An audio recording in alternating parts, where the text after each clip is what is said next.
کیا رمضان میں ایک وتر پڑھ سکتے ہیں؟ خالی رمضان ہی نہیں، پوری زندگی میں بھی پڑھ سکتے ہیں، 1، 3، 5، 7، 9 تک احادیث موجود ہے۔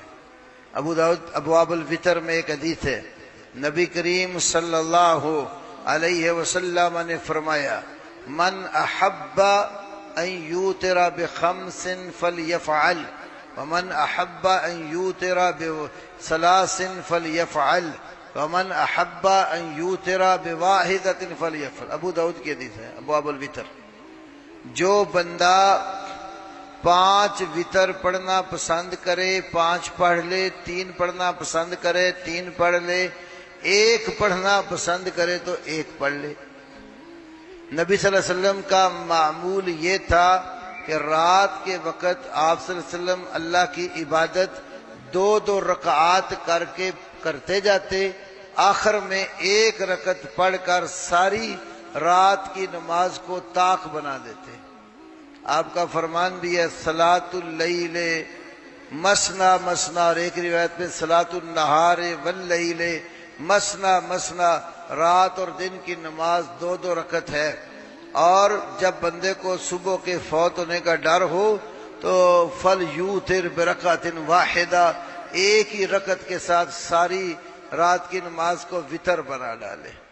وتر کا معنی ہوتا ہے بے جوڑ، طاق عدد۔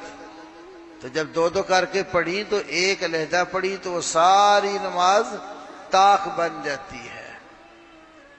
دارالعلوم دیوبند کے بہت بڑے ایک عالم تھے، مولانا انور شاہ کاشمیری۔ صحیح بخاری پر ان کی ایک املائی تقریر ہے، 4 جلدوں میں چھپی، فیض الباری کے نام پر۔ ترمذی شریف پر بھی ان کی تقریر ہے، اور اسی طرح ان کے شاگرد ہیں مولانا یوسف بن نوری، جو بنوری ٹاؤن میں رہتے تھے کراچی میں، ان کے نام پر بنوری ٹاؤن ہے۔ تو انہوں نے ترمذی کی شرح لکھی معارف السنن، اس میں بھی یہ بات ذکر کی جو بھی میں بیان کرنے والا ہوں۔ اور آج مولانا مفتی تقی عثمانی صاحب کی اردو میں جو درس ترمذی کتاب ہے، اس کے اندر بھی انہوں نے یہ بات ذکر کی۔ وہ یہ بات ہے کہ مولانا انور شاہ کاشمیری فرماتے ہیں کہ مستدرک حاکم کے اندر ایک مضبوط اور قوی سند کے ساتھ حدیث ہے کہ نبی صلی اللہ علیہ وسلم وتر اس طرح پڑھتے تھے کہ کانا یتکلم بین الرکعتین والرکعہ، کہ 2 رکعتوں اور 1 رکعت کے درمیان آپ کلام کرتے اور گفتگو کر لیتے تھے۔ 2 پڑھی، پھر کلام کیا، گفتگو کری، تو پھر 1 رکعت۔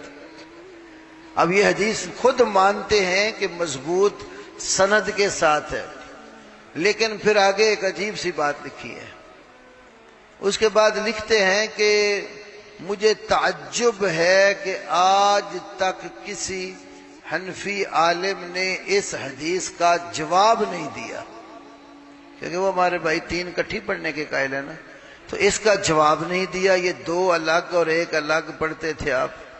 اور یہ بھی تعجب ہے کہ کسی شافعی عالم نے یہ حدیث اپنے لیے بطور دلیل پیش بھی نہیں کی، کیونکہ شافعی علماء 1 رکعت علیحدہ پڑھنے کو صحیح سمجھتے ہیں۔